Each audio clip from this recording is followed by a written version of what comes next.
Bienvenue à la séance régulière du mois de décembre 2025. Je vais faire la lecture de l'ordre du jour. Le premier, c'est l'ouverture de la séance. Après ça, c'est l'adoption de l'ordre du jour. À l'ordre du jour, il va y avoir à l'item 2, c'est l'adoption de l'ordre du jour. 3, procès verbal. 4, dépôt de correspondance. 5, administration. 6, gestion financière. 7, sécurité publique. 8, transport. 9, hygiène du milieu. 10, aménagement, urbanisme et développement. 11, législation. 12, loisirs et culture. 13, questions diverses pour les élus. 14, période de questions, c'est pour les citoyens. Et puis à 15, c'est clôture de la séance. Ça prendra une proposition pour adopter l'ordre du jour tel que, à moins que vous ayez des choses à rajouter. Là. Tel quel? Tel qu'elle est là? Oui. OK. Tout le monde est d'accord? Oui.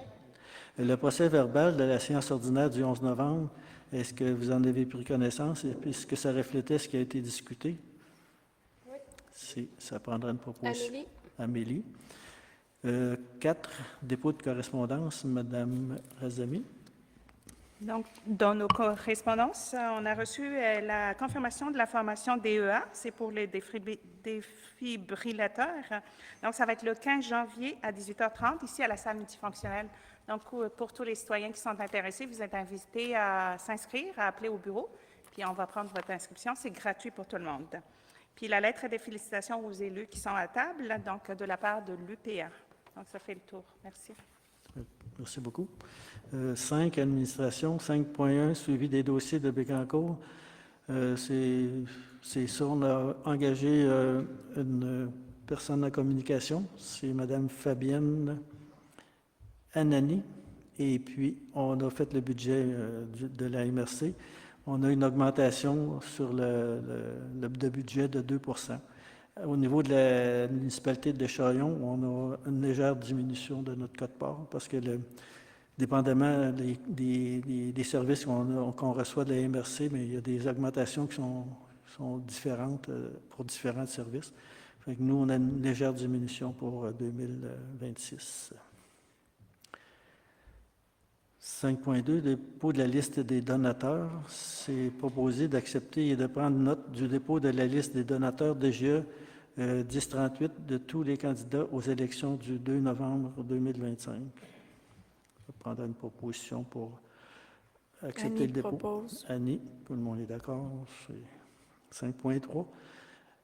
5.03, remplacement des cellulaires des inspecteurs. On a deux soumissions. Un Samsung Galaxy, deux Samsung Galaxy à 519,96 pour les deux. Et puis deux Samsung Galaxy 256 gigaoctets, les autres c'est à 2041,66 pour les deux. Les taxes sont applicables en dessus de ça. Fait que ça prendrait une résolution pour choisir une des deux solutions. Amélie, avec le 128 GO à 519,96. Pour les deux cellulaires. Pour les deux, oui. Tout le monde est d'accord? On va y aller avec ça. 5.04, nomination du comité de suivi MADA 2024-2029. C'est la résolution 2025-10-30-35. C'est considérant que la politique MADA est adoptée la politique MADA 24-29 est adoptée, ça prend un comité pour faire le suivi. Là-dessus, c'est pour nommer les personnes suivantes, Mme Guylaine Côté, Suzelle Hébert, Lorraine Séguin et M. René Caron. Tout le monde est d'accord? Oui. Félicitations aux personnes nommées et puis félicitations à M. Caron. Vous leur transmettrez nos bons vœux. 5.05, offre de service audit en comptabilité. La firme RDL de Plessisville a fait une offre de service à 17 225 $. Ça comprend un audit des livres comptables, une présentation des états financiers au conseil municipal, une préparation de l'entente intermunicipale de l'assainissement des eaux usées et un audit de la reddition de comptes du régime de compensation de la collecte sélective. Fait que proposé par M. Caron. Tout le monde est d'accord? Oui. C'est adopté. 5.06, offre de service audit pour la taxe de l'assise, puis le Récit Québec 2024. C'est un montant de 3 275. C'est la même chose, c'est la même firme comptable, c'est des redditions de comptes ça, qui sont récurrentes. Ça prendra aussi une proposition pour aller de l'avant là-dessus. Je propose. Proposée par Mme Giguère. Tout le monde est d'accord? Oui. C'est C'est adopté.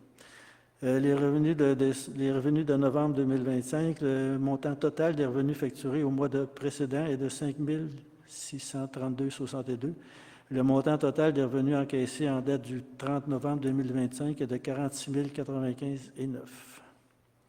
6.02. Approbation des dépenses pour novembre 2025. Le total des salaires, 26 871,71. Le total des incompressibles, 191 353,38. Total des comptes à payer, 100 101,59 pour un total de dépenses de 318 326,68. Avez-vous des questions sur les comptes ou les c'est beau? Amélie. Amélie, tout le monde est d'accord? On paye. 7.1, Code-part de la Sûreté du Québec. C'est une facture totale brute de 104 605 pour la municipalité de Descharions. C'est pour l'année 2026. Ça prendra une résolution pour accepter on n'a pas le choix de l'accepter, mais ça prend une résolution quand même de payer 104 605 à la Sûreté du Québec pour 2026. Je propose. Proposé par Mme Giguère. Je vous demanderai pas si vous êtes d'accord. On n'a pas le choix non plus. 8.01, le suivi des travaux du pont de la Petite Rivière du Chêne. C'est des questions que nous avons présentées régulièrement. Les échéanciers ne sont pas sortis comme tels, mais ils ont quand même des travaux de débuter là-dessus. Fait que c'est PC2 depuis 2024.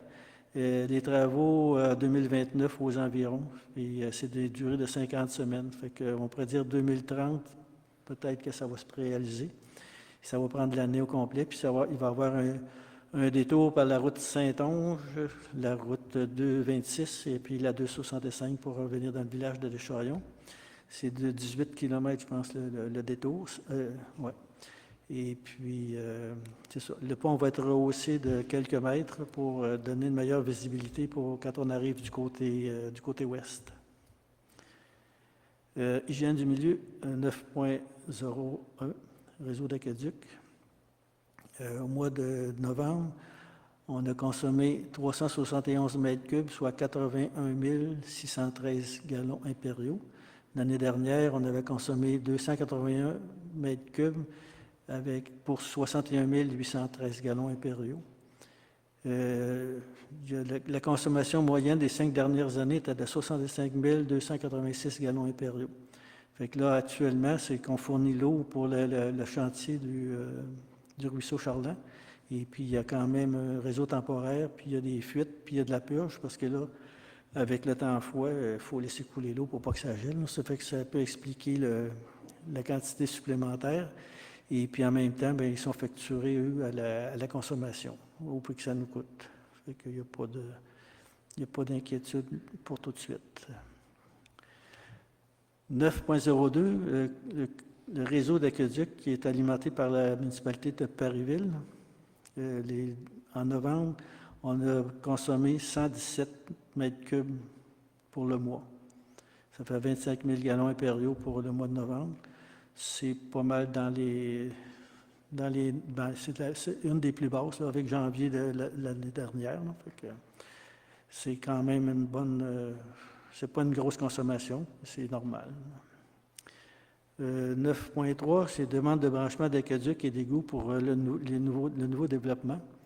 C'est que l'on a tout regroupé les nouvelles bâtisses qui se sont faites dans le nouveau développement. Fait qu'il y a 12 numéros. Je ne vous les lirai pas tous, là, mais ils sont disponibles. C'est toutes les maisons qui ont été bâties.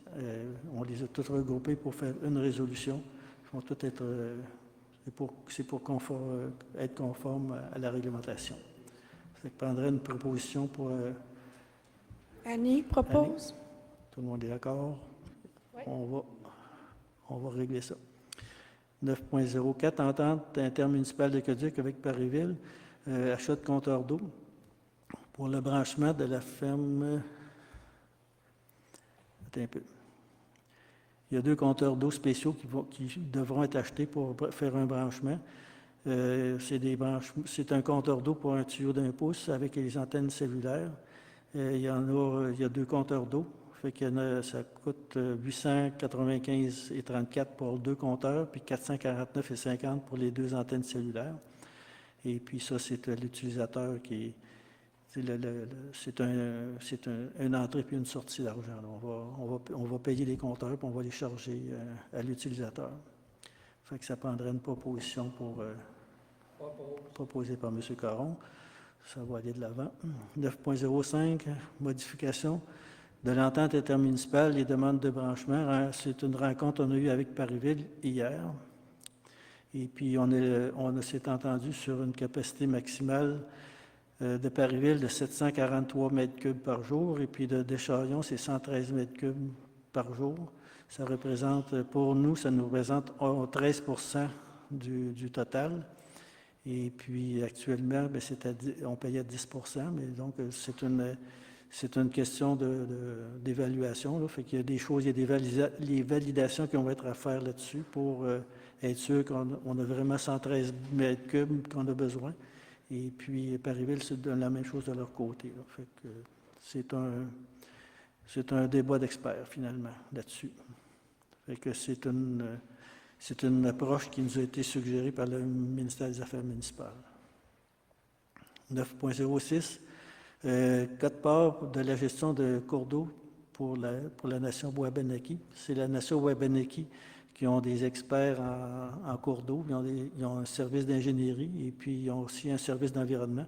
C'est eux qui nous donnent les services quand on a des problèmes avec des cours d'eau, parce que les cours d'eau, c'est de gestion de MRC, mais c'est géré par la municipalité.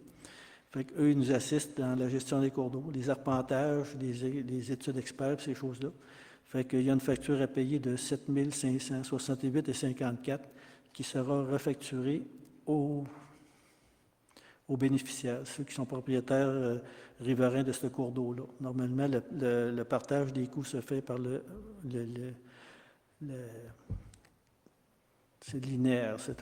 Il y a tant de mètres de cours d'eau sur ton terrain, bien, tu payes, c'est la proportion qui va être payée. Fait que ça prendrait une proposition pour autoriser le paiement de la quote-part de 7 568,54. Annie propose. Tout le monde d'accord? Oui. On verra ce qui va arriver avec ça. En passant, je pense que les travaux sont déjà réalisés. C'est une quote-part, ça, qui date d'un peu. Là. Aménagement, urbanisme et développement, 10.1, les rapports émis en novembre 2025, il y en a eu pour 38 000 $. En 2024, il y en avait eu pour 80 000 10.02, comité consultatif d'urbanisme. Je vais passer la parole à M. Louis Potvin, qui est désormais président du comité consultatif. Alors, je vais vous faire un peu un résumé de la séance qu'on a tenue le 25 novembre dernier. Il y avait quand même beaucoup de stock. Alors, le premier point, c'est une demande de bâtiment accessoire pour le 501 Marie-Victorin, M. Vincent Kelleter. Alors, M. Kelleter a fait une demande de permis pour construire un garage à l'arrière de sa maison. Le comité n'a pas pu émettre de décision parce qu'on a jugé le dossier incomplet. Le garage est dans une zone de PIA et doit s'harmoniser avec son environnement. Mais les documents fournis n'ont pas permis au comité de comprendre les résultats du projet. Alors, le comité recommande aux citoyens de refaire une demande, peut-être en se faisant aider, pour produire un document plus clair, idéalement à l'échelle avec des cotes et des ouvertures. Alors, on comprend on n'est pas tous des architectes, là, mais pour étudier un projet, il faut quand même pouvoir le comprendre. Et dans ce cas-ci, c'était pas très clair. Le deuxième point, c'est pour le 1820 Marie-Victorin, c'est le camping Cap-à-la-Roche. C'est une demande de permis pour un pavillon. En fait, eux, ils appellent ça un clubhouse, c'est un lieu de rassemblement. Une dalle de béton, environ 9 mètres par 24,5 mètres, surplombée d'une toiture. La plus grande partie est ouverte, supportée par une colonnade, et une partie plus petite, elle, est fermée, puis elle regroupe les toilettes, la cuisine et les buanderies. Alors, le bâtiment respecte les normes et règlements quant à l'usage, aux normes d'occupation et les marges de recul. Alors, on est aussi dans une zone de PIA, alors le bâtiment doit répondre à des critères de cohérence et d'intégration. Le comité d'avis que le nouveau bâtiment va bien s'intégrer à son environnement. Il recommande donc au Conseil de recevoir favorablement la demande de permis. Le 018e... Pardon? On ne va pas céder à la... Ah oui. OK. Je vais te laisser faire la proposition.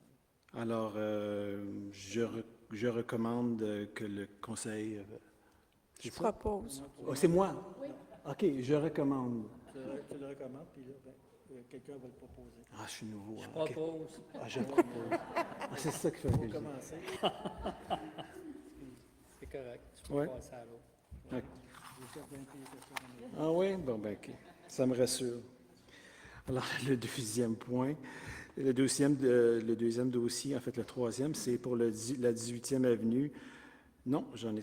Oui, c'est ça, 18e avenue, la construction Pérus. Alors, c'est une demande de permis pour un bâtiment principal, une maison unifamiliale à un étage et un demi-sous-sol sur un terrain vacant. Alors, selon les dessins fournis, le bâtiment respecte les normes et règlements quant à l'usage, les normes d'occupation et les marges de recul. On est également dans une zone de PIA, alors le bâtiment doit répondre à des critères de cohérence et d'intégration. M. Pérus a fourni un dossier complet avec des dessins photos et le comité d'avis que le nouveau bâtiment répond à ces critères. Je recommande au Conseil de recevoir favorablement la demande de permis. Annie propose.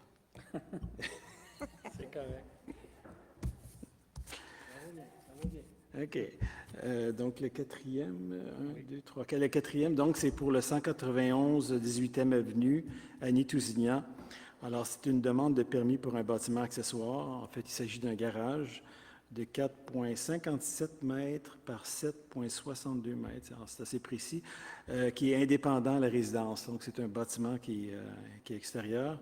Le bâtiment respecte les normes et règlements quant à l'usage, normes d'occupation. On est aussi dans une zone de PIA. Le bâtiment doit répondre à des critères de cohérence et d'intégration. Alors, on nous a fourni des plans avec des photos et le comité d'avis que le nouveau bâtiment va bien s'intégrer à son environnement, notamment à cause des matériaux, le choix des matériaux, les pentes de toit, et qui va bien s'intégrer au bâtiment principal. Alors, le comité recommande donc au Conseil de recevoir favorablement la demande de permis. Je propose. Le cinquième point, c'est une autorisation particulière pour le 3 Côte du Quai, M. Raphaël Doyon. Alors, on est dans une zone, le ZEGT, donc une zone potentiellement exposée au glissement de terrain. C'est un bâtiment qui, en partie, est construit sur un solage, puis en partie sur des pilotis. Alors, probablement à cause de gel et dégel, les poteaux ont bougé en hauteur et M. Doyon souhaite prolonger son solage sous la totalité du bâtiment pour éviter que ça se reproduise. Alors, comme on est dans une zone potentiellement exposée au glissement de terrain, le règlement exige une étude géotechnique avant de faire quelques travaux. Le rapport a été déposé et est favorable aux travaux demandés. Le comité recommande au Conseil de recevoir favorablement la demande de permis à condition que le demandeur respecte les exigences de l'ingénieur et que le nouveau solage n'excède pas l'emprise actuelle du bâtiment. On est-tu mieux d'attendre le rapport ou on On peut l'a- adopter tout de suite? on l'a déjà. Oui, OK. Bon, c'est bon. Amélie? Merci beaucoup, M. Potvin. Vous avez bien fait ça. Je vais vous recommander pour la prochaine rencontre. 10.0206, 175 14e Avenue. Ça, c'est un bâtiment qui a été construit alors qu'il a excédé les directives du permis. Fait qu'il y a une suite qui a été donnée au niveau de la MRC. Ça suit son cours, mais on ne donnera pas de détails parce que c'est un peu... c'est en litige, comme on pourrait dire. 11. Législation 11.1, c'est l'adoption du règlement 217-2025, décrétant une dépense de 93 476 et un emprunt de 93 476 pour le versement d'une quote-part à la municipalité de Perville pour le projet d'un réseau d'aqueduc. C'est un avis de motion qui au présent règlement a été donné à la séance du 11 novembre 2025. Le projet de règlement a été déposé à la séance du 11 novembre. Ça prendra une proposition pour l'adoption de ce règlement-là. Et puis, le règlement, ça va décréter une dépense aussi. Et puis, la copie du règlement est partie intégrante du dossier. Fait que ça prendra une proposition aussi pour aller de l'avant. Proposé, tout le monde est d'accord? Oui. OK. 12, loisiriculture. 12.1, bibliothèque, pas de spécial. 12.0101, souper de la bibliothèque. Ça, comme à chaque année, on donne un souper à la bibliothèque pour le souper de Noël. On donne 500 $ pour les bénévoles qui se dévouent vraiment beaucoup pour faire fonctionner cette institution-là. Fait que ça prendrait une résolution, si vous êtes d'accord, pour accorder un montant approximatif de 500 $ pour un souper de Noël pour les bénévoles de bibliothèque. Proposé par M. Potvin. Tout le monde est d'accord? Oui. 12.1.2, offre de service pour une imprimante. À la bibliothèque, ils ont un problème avec leur imprimante et puis on a fait faire des prix par deux. La compagnie Infotech, qui est notre fournisseur habituel, est à 274,95 pour une Canon Image classe MF27 3DW MFP. Et puis Walmart est à 285,49 pour la même chose. Fait que ça prendrait une proposition pour, j'estime, l'être. Infotech à 274,95. Amélie. Amélie. Merci beaucoup. Tout le monde est d'accord? C'est adopté. Le suivi des travaux au Chalet des Sports. Madame Annie Delers. Au Chalet des Sports, on est tout le temps en amélioration continue, donc je voulais juste faire une petite mise à jour qu'on a encore travaillé fort la semaine passée. Je veux prendre le temps de remercier tous les bénévoles. Je veux prendre le temps de remercier tous les bénévoles qui c'est important, René, plusieurs citoyens, Louis, Patrick et son petite équipe de son département là, de Côte-Rico, d'où on a sorti les vieux tapis, on a mis des nouveaux, on fait de l'aménagement pour nos jeunes cet hiver. Donc, c'est ça. Fait qu'on, petit à petit pas, on va réussir à faire quelque chose de bon. Vous viendrez voir ça. Prenez une petite marche, là. Merci.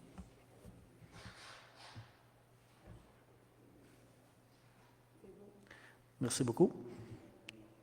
Félicitations pour le travail. C'était quand même assez important. Là. Tant pis, là. 12.03 lampadaire, ça va être remis une séance au budget parce qu'on n'a seulement qu'une soumission.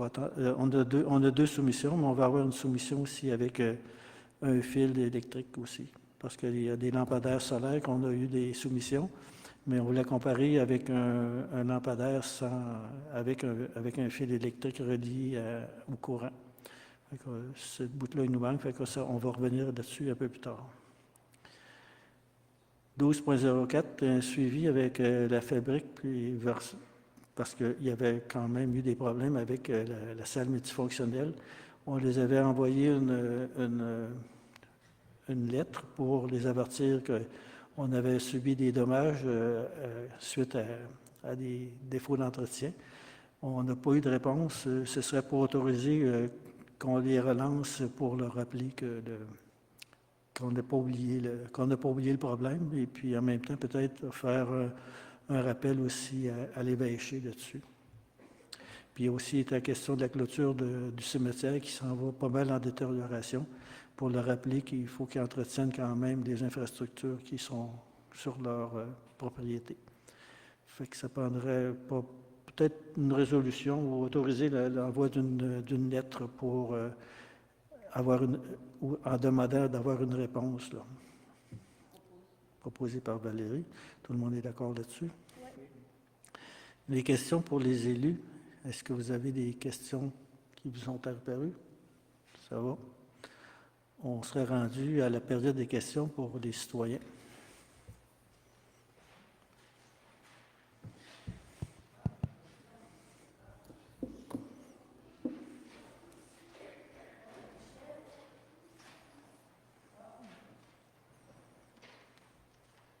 Bonsoir, Amel, Steven, 250 en Saint-Joseph.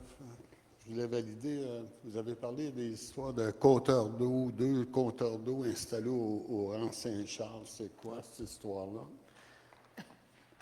S'il vous plaît. Ah, bien, c'est une histoire privée, mais ça reste que je vais vous le dire quand même. C'est Là, que ben, dans notre... Ça doit être public si vous l'avez sorti à soir. C'est sûrement Non. pas parce que c'est privé. on- c'était comme... Il y a 2 compteurs Oui, d'eau. oui. Pour Il y a un 2 entreprise- Vous chargez 2 compteurs d'eau pour une entreprise. C'est ça que vous êtes en train de faire? Là? Parce que moi, je me questionne. Est-ce que vous pourriez me laisser répondre? Oui, je vais vous laisser OK. répondre. Fait que Mais je vais vous j'essaie de préciser ma question d'abord. Je vais vous répondre. C'est des compteurs d'eau pour l'abranchement d'une ferme dans le rang Saint-Charles, la ferme Imaro. Normalement, les compteurs qu'on utilise pour les branchements résidentiels, c'est sur le 3/4 de pouce. Et puis la ferme Imaro, mais c'est une ferme qui va avoir éventuellement 350 vaches, fait que ça va prendre une conduite de 1 pouce. Fait que ça prend des compteurs spéciaux pour la ferme Imaro. Fait que ces compteurs-là vont être achetés, ils vont être installés, puis ils vont être chargés à la ferme Imaro. Puis la lecture à chaque année va être chargée à Imaro. La lecture se fait par La lecture se fait à tous les années après. La lecture se fait par... C'est télémétrique, Ouais, il y a un télémétrie, cellulaire. à tous les années, une facturation de 600 $. Non. Ils payent une fois, et puis après ça, ils vont payer au débit. Fait que s'ils consomment un certain débit, mais ils vont payer le débit fois le montant Fait par que, mètre. si vous avez tous des compteurs dans le village, là, c'est gratuit. Si je comprends ça, là, vous me dites que ce serait gratuit d'avoir un compteur d'eau. On fait juste le lire, mais on ne le paye pas. C'est ça que vous êtes en train de me dire, parce que là, moi, j'aimerais ça, tout vous mettre ces compteurs bientôt, là, parce que, à un moment donné, vous aimez ça avoir de l'eau, monsieur le maire, mais nous, au rang Saint-Joseph, on est 25. 25. Là, en tout cas, je sais 25. pas comment. Tu les as comptés, il y a 25, merveilleux, OK. Est-ce que je peux poser une autre question? Non, il faut donner la chance à un autre. OK. Vous reviendrez. Mais j'ai pas... Non, vous pouvez revenir, J'ai mais... l'impression que je n'ai pas une bonne réponse par rapport à les compteurs d'eau, que la ferme Imaro doit payer 2 compteurs, plus 2 années de reset à tous les années pour se faire lecture. Non, vous comprenez. Allez vous rasseoir, relisez-le, va vous répondre comme il faut, là, mais les compteurs, c'est un achat qui se fait une fois dans la vie de la ferme ou de la résidence. Et puis ce compteur-là sert à calculer la quantité d'eau qui va rentrer sur la ferme, et puis ça sert à la facturation pour cette ferme-là. Fait que si la ferme consomme 700 mètres cubes d'eau, bien, ça va être 700 fois 1,40.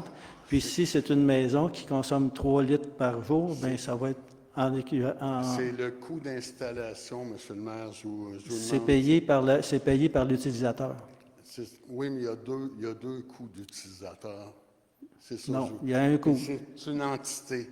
Il y a un coût. C'est une entité qui paye vos taxes. Ici, la ferme Imaro va payer les taxes au rang Saint-Charles, mais Oui. vous allez dire, toi, tu vas payer 2 compteurs. Mais les autres aussi ont payé, là. Toutes les autres ont payé des compteurs. En tout cas, c'est correct. OK. Je pense que vous avez raison. Imaro, il en vaut 2.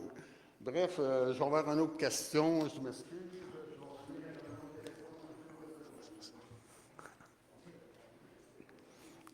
Allez-y.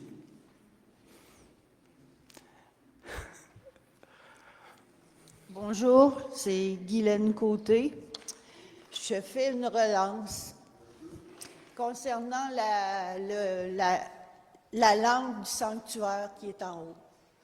J'ai fait des recherches, c'est bien un signe ostentatoire, religieux et catholique. Il n'est pas allumé parce que, à la position qu'il y a, la personne qui est préposée ne peut pas l'allumer. Et Comme il n'y a pas d'hostie consacrée, il n'y a pas besoin d'être allumé. Puis il n'y a surtout pas besoin d'être là. Il peut être accompagné à côté du tabernacle. Le tabernacle, il est en arrière de vous. Alors ça pourrait être accroché. Je l'ai même vu sur un poteau ou accroché à côté. Puis ça réglerait le problème pour moi, parce que ça fait longtemps que je y pense. Mais là, Et il est éteint, là? Il est éteint, mais il est là, l'objet. Oui. C'est un signe ostentatoire. C'est comme un crucifix à la mairie de Québec, OK. des choses comme ça. Puis, mon propos est, pour la suite, Monsieur, on sait. Oui, mais Là, si ça commence à se chicaner ici, là, Madame, on va prendre votre requête en considération. Et puis, regarde, moi, je vous répondrai. C'est pas une question comme telle. On va voir qu'est-ce qu'on peut faire avec ça. Mais c'est parce que j'avais comme un peu un point d'interrogation. oui, c'est quoi le point C'est d'interrogation? parce que l'œuvre d'art qu'on a ici, qu'on ne voit pas, moi, je poserais, en tout cas, je questionnerais à savoir de le mettre là, par respect pour l'artiste qui a fait la démarche, parce que c'est compliqué pour un artiste d'avoir le privilège de faire une œuvre pour le 1 Oui. Alors, si c'était possible de demander soit aux autres conseillers de donner l'approbation qu'on mette en valeur notre œuvre d'art et surtout qu'on sache qui est l'heureux élu. Oui. Merci. Ça, pour l'œuvre d'art, c'est une considération on a un contrat qui a été signé avec le ministère de la Culture. Fait que ça, c'est une chose qu'on est en train de songer, mais tant qu'on n'a pas finalisé les dernières étapes de la construction de la salle, on n'a pas touché à ce dossier-là. Mais effectivement, il n'est pas vraiment visible. Et puis, ça, c'est quelque chose qu'on est conscient. Fait que, oui, on va y penser solidement. Bien, merci beaucoup. OK?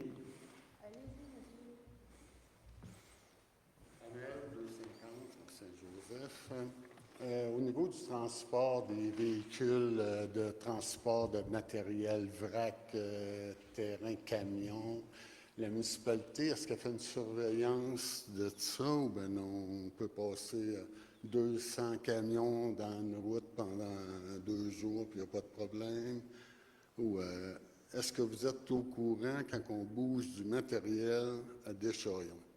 Est-ce que c'est une norme de bouger du matériel sur plusieurs centaines de tonnes, pour dire des milliers de tonnes? Ou on a le droit de faire ça parce que j'aimerais ça, moi aussi, me partir à un commerce comme ça, je pense. De me partir à vendre de la terre à quelque part. Votre question, c'est si on surveille? Oui, C'est le ministère des Transports qui est mandaté pour ça. Parce que C'est Transport Québec qui s'occupe de ça, avec la Sûreté du Québec, et puis c'est le contrôleur routier. Nous, on a mandaté la Sûreté du Québec pour faire une vérification pour les infractions au code de la route. Et puis, le restant, c'est Transport Québec qui s'occupe. Je parle du tonnage qui se promène ces routes, M. Lebert. Je pense que vous aviez dit qu'on avait un effet comme 3-4 piastres du 10 roues qui se promène ces routes quand il se promène dans les routes, là, parce qu'il n'est pas supposé se promener partout. Mais je vous ai répondu. Vous avez... Est-ce que le transporteur local, je ne nommerai pas le nom, est-ce que vous avez un rapport mensuel de comment il se promène sur nos routes Non. dans la région? Non. Parce que là, la route Courteau est fermée, là, mais la route Courteau, elle roule à fond la caisse. Ils l'emmènent. Ils veulent remplir le trou. Là. Votre question, vous m'avez posé, c'est qui faisait la surveillance de ça. Je vous ai répondu. C'est Transport Québec. La municipalité n'en fait pas. OK. Non. Est-ce que... Une autre question, c'est un autre client. OK. Je vais revenir avec une autre question.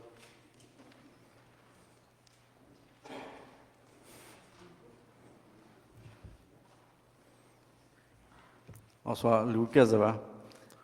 J'aimerais ça, si vous avez des informations à nous donner par rapport au pont, comment ça avance. Le pont qui est Rousseau-Charlin? Moi, par rapport à ce qui se passe. là. Le pont du ruisseau Charlin, vous parlez? Oui. Bien, ils sont en train de faire le remplissage. Ils ont à peu près 15 pieds de terre par-dessus la structure de béton qu'ils ont faite, là. Puis normalement, ça devrait être rempli avec un asphalte qu'on appelle une asphalte rugueuse, là, ou temporaire, le 19 décembre. Donc, le pont, il va être où? On va pouvoir passer, le 19 décembre, ils nous ont dit qu'on pourrait passer dessus. Ah, c'est des bonnes nouvelles. Fait que si c'est le 20, là, je ne voudrais pas que vous m'appeliez, mais en Non, tout cas, non, je ne ferai pas ça. OK. Merci. OK. Daniel Demers, 174 16e Avenue. C'est pour le règlement d'emprunt avec Parisville. Ça a-tu changé des montants qui avaient été discutés ce printemps? Ou... Oui, mais sauf que le règlement d'emprunt, on va l'ajuster en fonction des courriels. Fait que ce montant-là, c'est un montant qui nous avait été demandé par la municipalité de Parisville, mais sauf qu'on a modifié ça, on a négocié ça à la baisse. Mais pour aller au règlement d'emprunt, on a pris le chiffre qu'ils nous ont fourni, mais pour le paiement, ça va être un montant qui va être inférieur à ça. C'est bon, merci. OK. Vous n'avez pas besoin de vous nommer. Monsieur le maire, est-ce que les coûts d'emprunt, on a eu une promotion pour la végétation qu'on a mis au coin du rang Saint-Charles?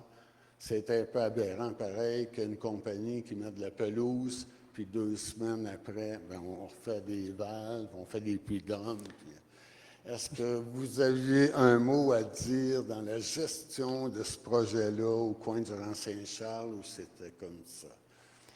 Parce que j'ai vu des employés de Parisville travailler fortement là, pour mettre la pelouse. Est-ce que vous avez terminé? Oui. OK. Oui, mais ça me fait Bon, du bien. pour vous répondre, si vous arrêtez de parler un peu, c'est que notre plan, c'était de faire les travaux au 12 mai de 2025. Et puis, quand on a parlé avec la municipalité de Parisville, et eux, ils ont dit, bien, on commence nos travaux, puis le contracteur ne veut pas avoir rien dans ses jambes. Ça fait qu'ils ont dit, remettez ça plus tard. Fait que là, on s'est entendu qu'on le referait à l'automne. Et puis à l'automne, bien, ils ont mis la pelouse et puis ils ont fermé ça. Puis nous, bien, quand c'était le temps, bien, on est allé recreuser là-dedans. C'est la seule réponse que je peux vous donner. C'est dommage de voir que ça s'est fait de même pour 2 semaines de délai là, à faire le trou. Mais dommage. ça reste que ça, c'est pas notre sort. Nous, on avait pris une entente, c'était au mois de novembre. Est-ce que je peux avoir une autre question sur Parisville? Attendez un peu. C'est parce que là, ça va très mal vous parler en même temps que je parle. Si vous voulez parler tout seul, je peux vous donner la parole, puis on va s'en aller. Mais si vous voulez que je vous réponde, écoutez ce que j'ai à vous dire. C'est tout. À un moment donné, il faut arrêter de... Ça peut être comique la première fois, la deuxième fois, c'est un peu moins drôle. Fait que si vous avez une question... C'est terminé? Vous avez une question à poser, posez-la. Parisville, 18 novembre, vous aviez dit qu'il y avait une rencontre municipale pour la collection avec Laurent Saint-Joseph. Est-ce que ça a abouti à de quoi de un petit peu plus positif ou c'est toujours négatif? La connexion du 18 novembre 2025, une assemblée spéciale à Parisville que vous avez précisé. On les a rencontrés hier et puis ils ne sont pas fermés. Mais ils ont toujours une inquiétude par rapport au débit réservé et puis par rapport à la capacité de pompage sur notre nappe aquifère et puis sur le certificat de l'environnement qui nous limite à 1400 mètres cubes par jour. Mais c'est pas fermé. 1400 mètres cubes pour le rang Saint-Joseph? Non. Le total. Deschamps-Parisville, ce qu'on peut puiser dans cet aquifère-là, actuellement, on a un permis, parce que quand on puise de l'eau dans un aquifère, on a des certificats d'autorisation, on appelle ça CA, certificat d'autorisation, pour puiser une certaine quantité d'eau. Si on veut dépasser ça, bien, il faut en faire une autre étude pour rehausser la quantité qu'on peut repuiser là-dedans. Là-dessus, bien, actuellement, bien, il y a eu une période de transition. Pariville ont fait des travaux. Ils ont excédé les montants, mais sauf que c'est normal. Il est en construction, fait qu'il y avait beaucoup de pertes d'eau. Fait que là, bien, le certificat d'autorisation, on est en train de vérifier comment est-ce que ça va se trimer. Mais sauf que moi, je les ai parlé de façon, bien, comme hier, là, dans notre réunion, puis ils sont ouverts, mais ils n'ont pas dit oui, mais ils n'ont pas dit non non plus. Parce que ça va changer énormément le coût, M. le maire, de venir chercher l'eau à Descharions, Ben, de se brancher Oui. à C'est- 1 c'est- kilomètre du coin du rang. Là. Oui. Avez-vous une autre question? Merci. Merci.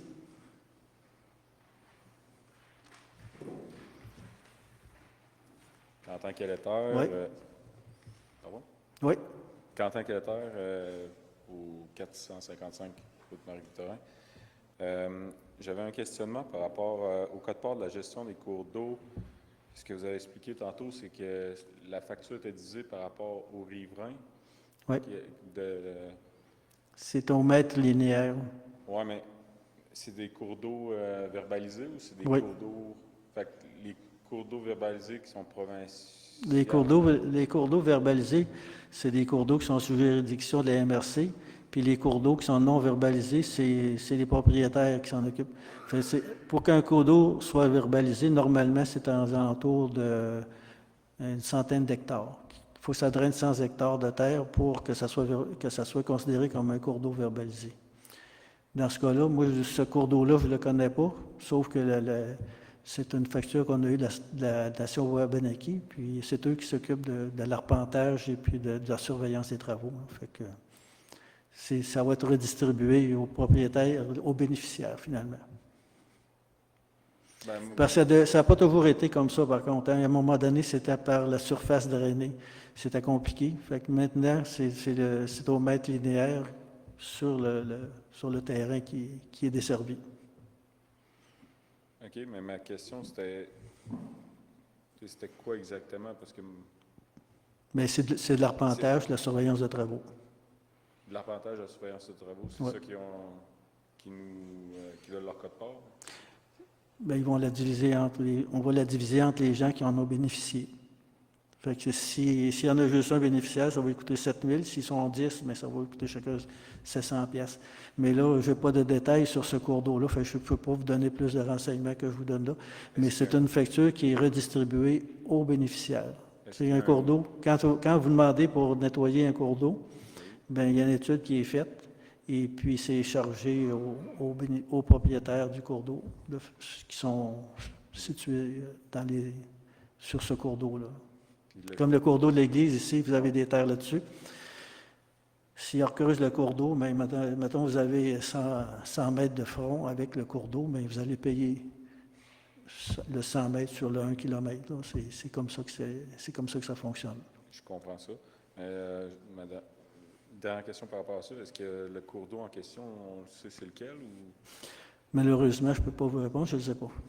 J'ai vu passer ça, cette facture-là, puis je pense que c'est une facture qui date quand même d'un certain temps. Parce que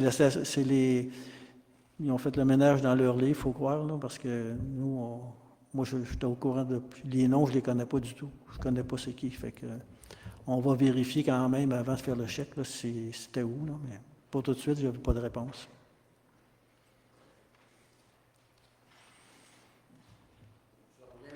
Bonjour, M. Hamel. Vous n'avez pas besoin de vous nommer? Je reviens, c'est une question. Quand les véhicules se promènent avec des grosses masses de terre, est-ce que vous les restaurez au niveau du coût qui se promènent? Il ne vous envoie pas un rapport qu'aujourd'hui, il a passé pour 200 camions? Pas plus que les camions qui se promènent sur la 132 ou sur l'autoroute. Vous n'aviez pas dit qu'il y avait une ristourne quand ils sortent d'un gravier? Non, on ne parle pas de la même affaire, là. La ristourne, ça, c'est quand ils exploitent une carrière sablière. S'ils sortent du sable de la carrière puis ils utilisent nos chemins, on a une ristourne. Mais ça, c'est quand ils rentrent de la terre, il n'y en a pas. OK. S'ils en promènent, c'est pas payé. OK. S'ils passent sur nos chemins puis qu'ils sortent de la carrière puis qu'ils empruntent notre chemin pour sortir de là, on est payé. Mais s'ils sortent de la carrière puis ils s'en vont vers Parisville, on n'est pas payé. OK. Ça répond un peu à la détérioration qu'on a subie dans le rang Saint-Joseph au début du mois de novembre, parce qu'il promenait beaucoup de terre. Oui, mais ça, c'est un constat, mais on ne peut rien y faire. La réglementation est faite comme ça. L'entretien des chemins, bien, là, on a fait des demandes auprès du ministère des Transports pour avoir une subvention pour faire l'entretien des chemins. On va espérer que quand vous allez refaire la côte aussi jusqu'en haut, vous n'emmènerez pas ça dans le rang Saint-Joseph encore d'abord. Oui, mais on va espérer que on n'est pas ici pour discuter de ça. On est ici pour répondre aux questions. Malheureusement, c'est des questions hypothétiques. J'aimerais qu'on se limite quand même aux questions qui sont d'actualité. Parce qu'en temps normal... Parce qu'il a passé 200 camions dans le rang pendant une semaine. Je peux pas rien y faire là-dessus. Je peux rien faire là-dessus.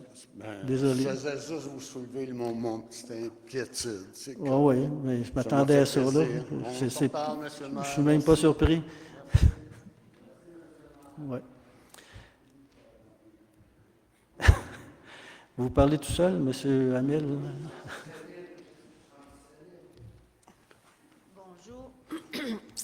Oui, on a hâte d'aller dans la salle des loisirs. Est-ce qu'il y a des heures d'ouverture? Comment ça va fonctionner?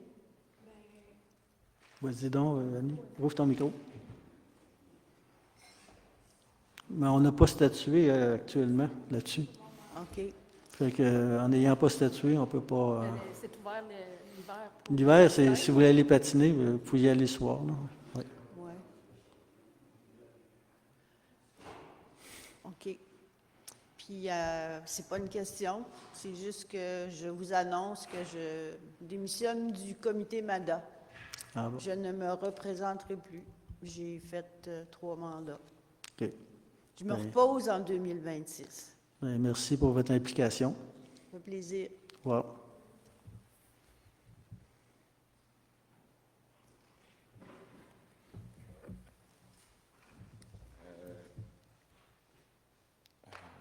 Bonsoir.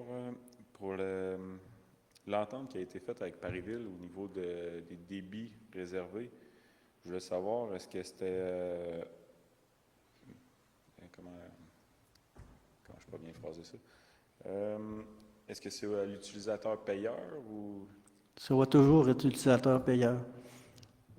Il y a des compteurs, là, puis ça va être... Ce ne sera pas le même type de paiement qu'il va y avoir ici au village parce que c'est un réseau différent et puis les dettes sont différentes. Ça fait que ça va être l'utilisateur payeur. Ça va être au premier mètre cube qui va être chargé. Parce que le débitmètre réservé pour une maison versus une entreprise, j'imagine qu'il va être différent et que les montants vont être distribués de cette façon-là aussi. Mais c'est pour ça qu'on a à peu près 112 mètres cubes de réservés pour l'utilisation des clients qui sont desservis par Parisville. Et puis, ce montant-là, bien, ça peut varier entre 90 et 112. 112, c'est pas mal le maximum. Mais on est mieux d'avoir un petit peu plus que d'être trop juste. Là. Fait que c'est des chiffres un peu qui sont approximatifs. Là. Fait que le 112, c'est le 13 que... C'est 13 oui. La vérité est entre 10 et 13, mais on ne peut pas estimer ça de façon précise. Là. Ouais. Bonjour. Bonjour. Yves Gervais, 201 rang Saint-Joseph. Question sur, tu as dit que ça va être chargé au mètre cube. Est-ce que ça s'applique pour nous autres aussi, qu'il y a des compteurs? Oui. Question? Oui. Fait que, mettons, à partir de l'année prochaine, nous, ça va être au mètre cube, notre facturation. Oui. Puis on peut-tu savoir le prix du mètre cube, c'est-tu connu? Bien, actuellement, on a un aperçu, c'était 1,43, mais ça serait dans ces eaux-là. Là. Parce que c'est le prix que ça coûte à produire. Ça peut varier, ça peut être 1,40, 1,43, 1,44, 1,45, dépendamment. Mais le prix qu'on nous a dit, c'était avec les chiffres qui nous ont été fournis, c'était 1,43. OK, merci. OK. S'il n'y a pas d'autres questions... Hop.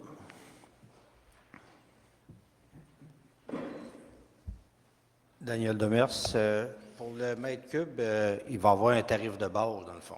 Il y a un tarif de base, puis après ça, c'est tant du mètre cube. Non, non, c'est pas comme ça. Ah non? Dans le cas du rang Saint-Charles, puis tout ça, mais c'est qu'il y a un règlement d'emprunt.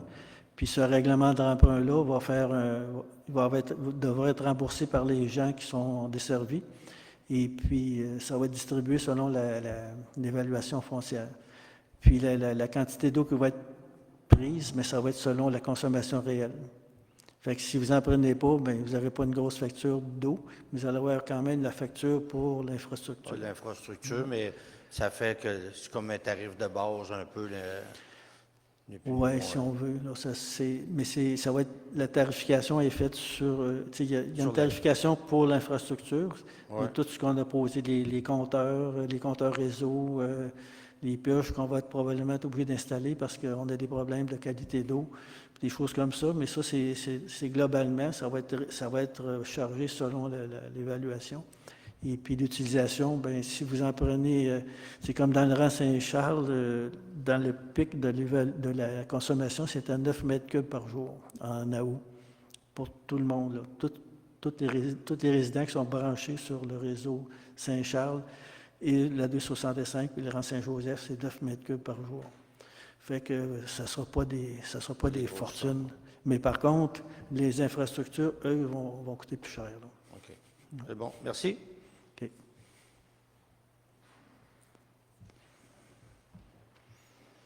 Bonsoir, Véronique Poulin. Bonsoir. Je voulais juste passer un commentaire au sujet de notre salle, un peu dans l'esprit, à la bonne humeur de Louis Casavant, quelque chose de positif. C'est le temps des marchés de Noël. Je suis allée en voir quelques-uns et j'ai rencontré beaucoup de marchands et des clients qui m'ont dit, presque à l'unanimité, que c'était le plus bel endroit où il y a le plus beau marché de Noël, la qualité de la salle, l'espace et tout. Fait que je nous lève un chapeau à ce soir. Merci. On va prendre les compliments comme les bêtises, hein? Oui, monsieur. Bonjour, Jean Pajot, du rang Saint-Charles. Concernant les compteurs d'eau, justement, est-ce que vous avez des mécanismes de prévus si jamais il y a des fuites chez les citoyens pour les avertir? Parce que j'imagine que c'est comme vous prenez des lectures à distance, vous faites probablement des relevés mensuels. C'est journalier. Journalier. Est-ce que vous avez des mécanismes qui sont prévus pour avertir les citoyens s'il y a des dépassements de consommation d'eau? Bien, c'est sûr que si la fuite est sur le réseau, le citoyen ne le saura jamais. Nous, on va le savoir par nos compteurs. Mais si la fuite est dans votre maison, bien là, on va voir, nous, on va pouvoir s'apercevoir s'il y a une consommation inhabituelle. Parce qu'en temps normal, on sait on connaît toutes les maisons, on sait quand est-ce que vous prenez votre douche, là, c'est assez précis, là. Fait que c'est sûr que s'il y a une fuite dans votre maison, puis qu'on voit que c'est toujours la même affaire, bien, on peut pas être juge de ça vraiment, mais par contre, si on voit que ça marche vraiment pas, parce que ça peut arriver, surtout si vous êtes en vacances, s'il y a une fuite d'eau, puis qu'on s'aperçoit s'il n'y a rien il y a rien qui serait supposé justifier ça, mais là, on va probablement prendre on va aller investiguer parce qu'on ne veut pas payer de l'eau pour rien non plus, là. Mais on n'a pas de mécanisme actuellement en place pour ça. Comptez-vous en mettre un? Est-ce que vous comptez mettre un... Bien, on a une surveillance comme ça, mais on n'a pas de protocole, mais on pourrait en mettre un. C'est quand même relativement facile. C'est la minute qu'on voit que les consommations sont anormales, on va facilement pouvoir les détecter. C'est facile à faire. On est en temps réel. C'est pour ça qu'on pourrait le savoir à toutes les heures si on voulait. Donc, est-ce que vous pensez, suite à mon propos, est-ce que vous pensez... On va regarder ça, puis si c'est quelque chose qui peut être facilement implanté, parce que c'est pas fréquent, là, c'est des fuites d'eau chez les citoyens. La plupart du temps, c'est des fuites d'eau sur les réseaux qu'on observe ou au branchement, mais c'est rarement dans les maisons, là, à date. Ça arrive à l'hiver, à certaines places, ça va arriver justement au branchement sous la terre. Ouais. Donc, c'est quelque chose qui est non détectable par le citoyen, mais qui peut y en... Oui, cette chose-là, c'est fait automatiquement parce que si on s'aperçoit que notre réseau consomme plus d'eau, on va chercher s'il y a une fuite. Ça, c'est automatique. Ça, il y a un protocole pour ça. Mais ce que vous parliez, là, c'était une fuite d'eau sur le citoyen, chez le citoyen. Ça, on n'a pas de protocole. Mais pour le réseau, on en a, oui. OK. Donc, est-ce que vous prévoyez, suite à mon propos, est-ce que vous prévoyez en mettre un protocole? Pour les citoyens, Oui. on va regarder ce qu'on peut faire avec ça, parce qu'il faut quand même que ça soit pratique, là.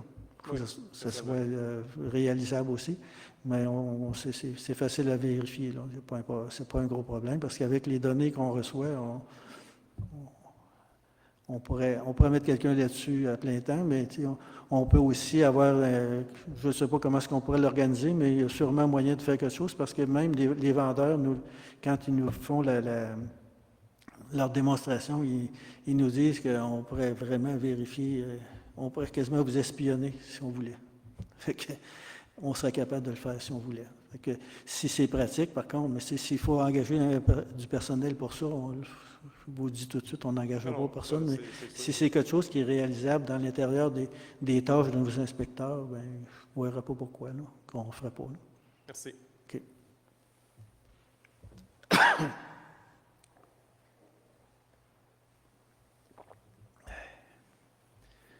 Est-ce qu'il y a d'autres questions? Bon, bien, on clôture de la séance. 57, Amélie. Merci beaucoup. Merci beaucoup de votre présence. Et puis, bon retour. Faites attention, c'est glissant.